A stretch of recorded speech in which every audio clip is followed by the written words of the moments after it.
One of the images of Christmas that's become very prevalent is that of a Dickensian Christmas, a Victorian Christmas, with the people dressed up in their top hats and their long coats, and there's snow, and there's these street lamps and like cheery urchins and guys with big mutton chop sideburns, and we all think, isn't Christmas jolly and fun and warm and brilliant?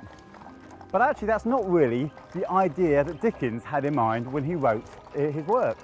Christmas Carol is his classic work about Christmas.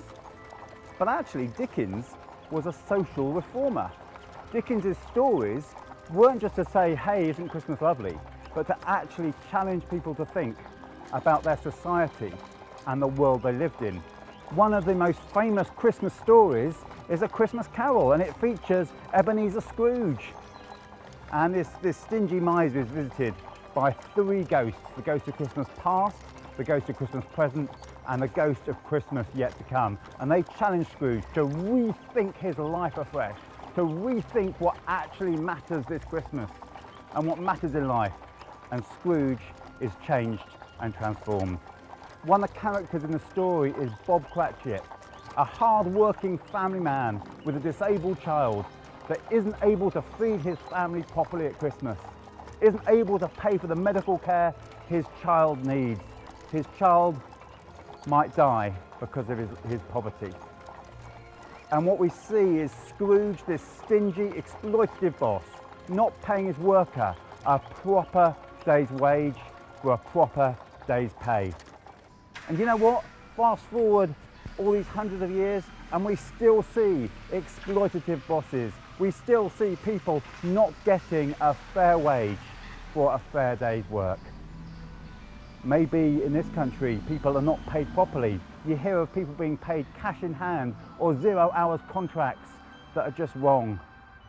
And maybe abroad we often buy cheap products in places like Primark for maybe 2 or 3 quid, and yet the people who actually make these products are paid maybe 50p a day, maybe not even enough to pay for their family to have a hot meal. A challenge this Christmas: let's be ethical consumers. Maybe go online and find places that shop and sell their produce ethically. Maybe buy second-hand, giving old things a new lease of life. Maybe looking for that fair trade logo.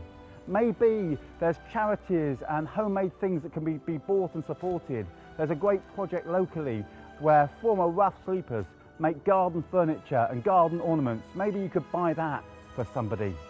So have a think this Christmas.